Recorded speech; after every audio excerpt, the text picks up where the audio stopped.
Here are 5 ways you can deflate tires before hitting the trail. Number 1, grab a stick and simply depress the valve stem. However, this is the most crude method. Having a cheap tire gauge like this has a pin on the head that allows you to both deflate the tire and read the pressure. Number 2, use your tire inflation gauge. If you are airing down, you'll need to air up, so this is something you should already be carrying, and the only inconvenience to using this is you have to sit for several minutes alongside each tire while you deflate.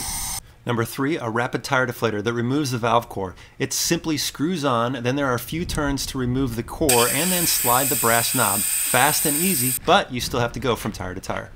Number 4, preset tire deflators. These are great. You set them in advance, set the locking nut, and you're ready to go when you need them. Screw them on to all 4 tires, and they will stop when they reach the set pressure. Number 5, a multi-tire inflation system. These are cumbersome, but once attached to 2 tires, you can quickly air down, just a little bit of a chore to put away. If you don't like all these fancy tire deflators, you can always just use your stick.